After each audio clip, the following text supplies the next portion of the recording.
Hello everyone, आज हम class 10 science का चैप्टर नंबर फर्स्ट का लेक्चर नंबर 7 करेंगे, corrosion and rancidity. Last video में हमने ऑक्सीडेशन और रिडक्शन रिएक्शन के बारे में पढ़ा था। तो आज हम ऑक्सीडेशन रिएक्शन के डेली लाइफ में क्या क्या इफेक्ट करती है ऑक्सीडेशन रिएक्शन हमारी, वही पढ़ेंगे। जैसे कैसे कैसे इफेक्ट हो सकते हैं। जैसे मान लो आप एक नई पायल लेके आए हो, बिल्कुल नई है, वो कुछ दिनों बाद देखोगे ना उसका कलर चेंज हो जाएगा, वो खराब सी दिखने लग जाएगी, काले कलर की हो जाएगी। क्यों? क्योंकि ऑक्सीडेशन रिएक्शन हो चुकी है। ठीक है, वैसे ही कुछ खाना, अगर आप कुछ खाना, क्या मतलब खाना जो होता है वो आप 1 या फिर 2 दिन के लिए छोड़ दो ऐसी, तो उसमें क्या हो जाता है, खराब हो जाता है, वो उसकी स्मेल भी गंदी आने लग जाती है और टेस्ट भी गंदा सा आता है उसमें से। वो भी किसकी वजह से? क्योंकि वो ऑक्सीडाइज हो चुका है, जो हमारे एटमॉस्फेयर में मॉइस्चर वगैरह प्रेजेंट है उसके साथ रिएक्ट हो गया वो, और खाना खराब हो चुका है because of oxidation reaction. Okay, तो आज इसी से रिलेटेड टर्म्स हम पढ़ने जा रहे हैं, corrosion and rancidity. So without wasting time let's get started. सबसे पहले कॉरोजन का मतलब समझते हैं, कॉरोजन होता क्या है। जैसे मान लो एक आप मेटल लेके आए हो, ठीक है, कुछ दिनों के लिए आप उसको ऐसे ही रख देते हो, तो उसके आपको क्या उसमें उसके कलर में चेंज आने लगता है। ठीक है, वो वीक हो जाता है, मेटल टूटने लग जाता है। जैसे आयरन का गेट वगैरह भी हो गया, वो नीचे से टूट सा जाता है। ठीक है, क्यों टूटता है? क्योंकि वो जो मॉइस्चर प्रेजेंट है, एयर प्रेजेंट है, और हमारे एटमॉस्फेयर में हमारे आसपास एसिड भी है। ठीक है, इनके साथ रिएक्ट होके वो मेटल क्या हो जाता है, ऑक्सीडाइज हो जाता है। ठीक है, ऑक्साइड लेयर फॉर्म कर देता है, और वो मेटल क्या हो जाता है, उसकी वजह से वीक हो जाता है। ठीक है, इसलिए वो डैमेज भी होने लग जाता है। तो क्या होता है, एक बार वैसे डेफिनेशन पढ़ेंगे। When a metal is expose to moisture, air, acid etc. for some time, a layer of hydrated oxide is formed which weakens the metal and hence metal is said to be corroded. जिस metal के साथ ये होता है वो metal को बोलते हैं corroded metal, कि वो उसपे वो corrode हो चुका है। ओके, और इस प्रोसेस को बोलते हैं, this process is known as corrosion. Okay, this process is known as corrosion. I hope यहां तक सबको क्लियर होगा। मतलब जो हमारा मॉइस्चर प्रेजेंट है एटमॉस्फेयर में, एयर प्रेजेंट है, एसिड वगैरह, इन सब से रिएक्ट हो जाता है मेटल, और वो मेटल वीक हो जाता है, वो मेटल डैमेज हो जाता है, उसका कलर चेंज हो जाता है, उसकी जो शाइनिंग थी वो भी उसकी हट जाती है। ठीक है, एग्जाम्पल पढ़ेंगे कॉरोजन के। जैसे rusting of iron. Rusting of iron क्या? मान लो लोहे के गेट होते हैं, ठीक है, तो वो जब नए नए लगे रहते हैं तब तो अच्छे से दिखते हैं, उसके बाद कुछ टाइम बाद वो नीचे से खराब होने लग जाते हैं। क्यों? Because of corrosion. ठीक है, क्योंकि वो ऑक्सीडाइज हो जाते हैं और उनका कलर भी चेंज हो जाता है, ब्राउनिश कलर हो जाता है, रेडिश ब्राउन। ठीक है, तो ये भी कॉरोजन की वजह से हो रहा है। ब्लैक कोटिंग ऑन सिल्वर, जैसे पायल का एग्जाम्पल दिया था, पायल कुछ दिनों में क्या हो जाती है, काली हो जाती है कुछ टाइम बाद। क्यों? क्योंकि उसमें भी ऑक्सीडेशन रिएक्शन की वजह से। ठीक है, green coating on copper, copper का भी कलर चेंज हो जाता है, ग्रीन कोटिंग। क्यों हो रहा है कलर चेंज? हमने पढ़ा था कि कोई भी रिएक्शन जब होती है तो उसमें कुछ चेंजेस पढ़े थे हमने, पता कैसे लगता है, कुछ चेंजेस की वजह से पता लगता है। उनमें से एक कलर चेंज का भी था। ठीक है, तो रस्टिंग ऑफ आयरन में आपके आयरन का कलर रेडिश ब्राउन हो जाएगा, एंड नीचे से खराब भी हो जाएगा, वो डैमेज भी हो जाएगा। Okay, black coating on silver, silver पे ब्लैक कलर की कोटिंग परत चढ़ जाएगी, कोटिंग इज योर परत। Okay, and green coating on copper, copper के साथ भी ऐसा ही कुछ होगा, उस पर ग्रीन कोटिंग। ठीक है, तो ये सब कुछ थे, एग्जाम्पल थे कॉरोजन के। एक पेपर में पूछ के आए तो डेफिनेशन लिख देना, एग्जाम्पल लिख देना।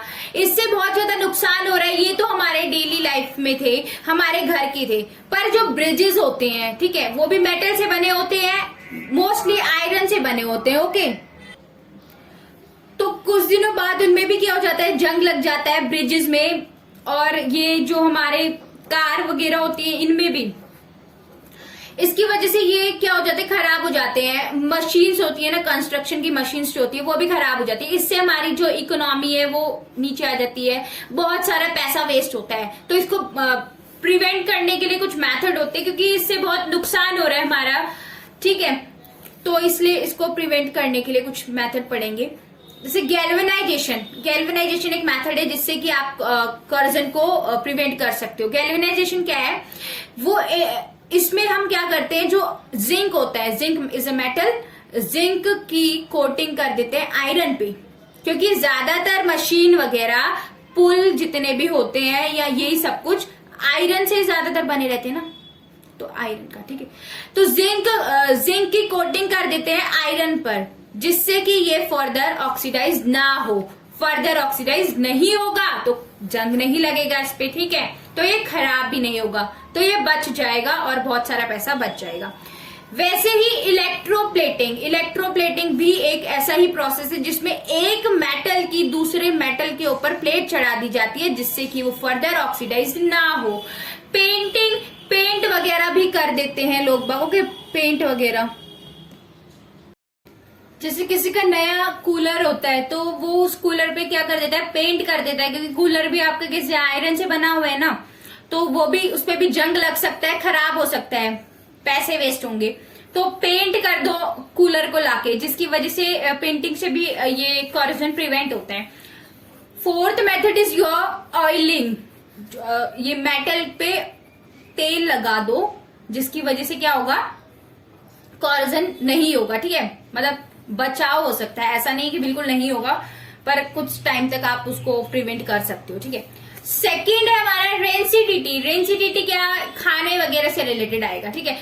तो हमारे खाने में क्या होता है, फैट होता है, ऑयल होता है, मतलब खाने में तेल तो डालते ही हो ना बनाते समय, तो वही जैसे खाना कुछ दिनों के लिए 1 या फिर 2 दिन तक रखते हैं ना, तो उसमें से क्या आने लग जाती है, गंदी सी स्मेल आने लग जाती है, टेस्ट भी अजीब हो जाता है, न्यूट्रिशन क्वालिटी भी घट जाती है। ओके, तो वही पढ़ेंगे आज हम, रेंसिडिटी। ये किसकी वजह से होता है, because of rancidity. Oxidation of fats and oils when exposed to air is known as rancidity. जब आपका फैट का, लिपिड वगैरह का, ऑयल का ऑक्सीडेशन हो रहा है एयर के साथ, ठीक है, एयर ऐसी खाना छोड़ रखा है आपने और एयर के साथ ऑक्सीडाइज हो जाएगा, इसी प्रोसेस को बोलेंगे रेंसिडिटी। इसकी वजह से क्या होगा, कुछ दिक्कत भी तो होगी ना, तभी तो पढ़ रहे हैं। It leads to bad smell, गंदी स्मेल आने लग जाएगी। It leads to bad taste, खाने में से गंदा टेस्ट आने लग जाएगा। ओके, तो फिर इसको भी प्रिवेंट करने के क्या क्या तरीके हो सकते हैं, जैसे ये तो मान लो अपना जो हमने घर पे खाना बनाया, वो तो हम जिस टाइम पर बना रहे हैं, मतलब दिन का खाना तो दिन का उसी लायक बना के और खत्म कर देते हैं। पर जो प्रोसेस्ड फूड लाते हैं, जंक फूड लाते हैं, वो तो पता नहीं कितने दिनों के होते हैं, कितने सालों के भी होते हैं, ठीक है। वो तो उसको, उसमें क्या क्या डला रहता है, जैसे मान लो चिप्स का पैकेट लाए आप, तो वो जरूरी थोड़ी है कि आपका वो कल ही बन के आया हो, ठीक है, आने में ही कितना टाइम लग जाता है, कितने महीनों के होते हैं, तो फिर उनका टेस्ट क्यों नहीं खराब लगता, और उनमें से ना कोई स्मेल आ रही होती है, बढ़िया तरीके से खाते हैं उसको। तो ऐसा क्या होता है इसमें उसको प्रिवेंट करने के कुछ मेथड है ना, तो वो मेथड पढ़ेंगे हम। By adding antioxidant. ये एंटीऑक्सीडेंट क्या है, एंटी मीन्स अगेंस्ट और you can say opposite. Okay, anti मतलब होता है यार अपोजिट या फिर अगेंस्ट, ठीक है। और ऑक्सीडेंट मीन्स होगा और जो ऑक्सीडाइज कर रहा है सब्सटेंस को, ठीक है, तो उसके अगर ये उसके अगेंस्ट काम करने लग जाएगा एंटीऑक्सीडेंट के, मतलब उसको ऑक्सीडाइज ही नहीं होने देगा, तो ऑक्सीडेशन बच जाएगी, जिसकी वजह से रेंसिडिटी नहीं होगी। ओके, सेकेंड इज योर, अपने खाने को एयर टाइट कंटेनर में रखो, जिससे कि आप एयर टाइट कंटेनर, ऐसा कंटेनर जिससे कि हवा, जो एयर है आपकी और जो मॉइस्चर है, इससे ये डायरेक्ट कांटेक्ट में ना आए आपके खाने के, टाइटली पैक्ड हो खाना। By adding nitrogen gas, nitrogen gas को ऐड करके 10 रुपए के चिप्स लाते हो, चिप्स उसमें थोड़े से होते हैं, ठीक है। क्यों होते हैं थोड़े से, लगता है तो बहुत बड़ा पैकेट है, पर चिप्स उसमें गिने चुने होते हैं, क्योंकि उसमें बहुत सारी नाइट्रोजन गैस भरी जाती है। नाइट्रोजन गैस क्या करती है, रेंसिडिटी को बचा के रखती है, ठीक है, इसको ऑक्सीडाइज नहीं होने देती। ओके, रेफ्रिजरेशन, खाने को फ्रिज में रखो अपने खाने को, ठीक है। प्रोसेस फूड भी आप बाहर से लाते हो ना, आप मान लो आपने कुछ बिस्किट्स खाए उसमें से, उसके बाद आपने सोचा मोटा हो जाऊंगा मैं, तो इसको अभी रख देते, कल खा लेंगे, ठीक है। तो कुछ दिनों बाद मतलब अगले दिन खोल के देखते हो तो वो खराब से हो जाते हैं, सील से जाते हैं, टेस्ट भी अलग आता है उनका, और क्रिस्पी भी नहीं रहते वो। क्यों? क्योंकि वो ऑक्सीडाइज हो चुके हैं, उसमें रेंसिडिटी प्रोसेस हो चुका है, जिसकी वजह से ये सब कुछ हो रहा है। तो इनको प्रिवेंट करने के ये तरीके थे। कमर्शियल यूजेस में जब मतलब कमर्शियली जब ये बेचे वगैरह जाते हैं तो यही एंटीऑक्सीडेंट ऐड करके, नाइट्रोजन गैस का तो आप देखते ही हो। चिप्स का पैकेट आपका इतना बड़ा सा लगता है, पर होते कुछ गिने चुने चिप्स है, क्योंकि फूला किसकी वजह से होता है? नाइट्रोजन गैस की वजह से होता है। I hope everything is clear to you all.